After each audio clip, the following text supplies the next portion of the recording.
அதை பண்ணதா சொன்னீங்க.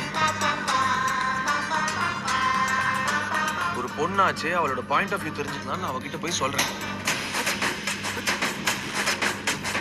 அவ என்ன சொன்னா தெரியுமா? உங்களை அவாய்டே பண்ண முடியல, நீங்க அவ்வளவு அன்யூஷுவலா இருக்கீங்க.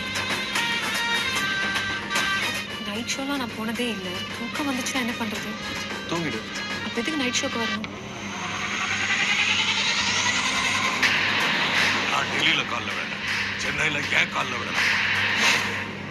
அந்த ரிசார்ட்ல ஒரு எம்எல்ஏ அடைச்சு வச்சு ஆட்சியை பிடிச்சீங்க. கில்லி மூவ் சார். நீ டைரக்டர் தானே ஆகணும், ஏன் ஹீரோ மாதிரி நடந்துக்கிற? ஓ, நீ நினைக்கிற பொண்ணு செஞ்செல்லாம் கொண்டு வர முடியாது. பொண்ணுட கொஞ்சம் முன்னதான் இருக்கும்.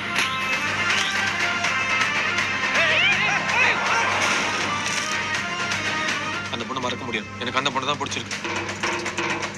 அவர் சரியா தான் பேசுறாரு. பெங்களூர் வந்து ஒரு வாரம் தான் ஆகுது, அதுக்குள்ள ஒரு லவ் ஃபெயிலியர் வேற.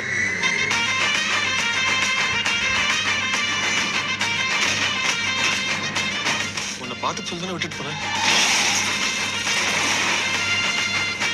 நான் பார்த்ததே மறக்கணும்னு நினைக்கிறேன். நீங்க அந்த பொண்ணு வேணுமா வேணாமான்னு ஒரு டிசைட் பண்ணிட்டீங்கல்ல, இப்போ அந்த பொண்ணு நீங்க வேணுமா வேணாமா டிசைட் பண்ண போது வேற யாருக்கும் நடந்த கதையை கேட்குற மாதிரி இருக்குது. நம்ம பிடிச்ச விஷயத்துக்காக நம்ம முடிஞ்ச வரைக்கும் எல்லா வழியிலும் ட்ரை பண்ணணும். அதுக்கப்புறமா அது நம்ம கிடைக்கலன்னா மறந்துட்டு போயிட்டே இருங்க ப்ரோ. எனக்கு இன்னொரு சான்ஸ் கொடு.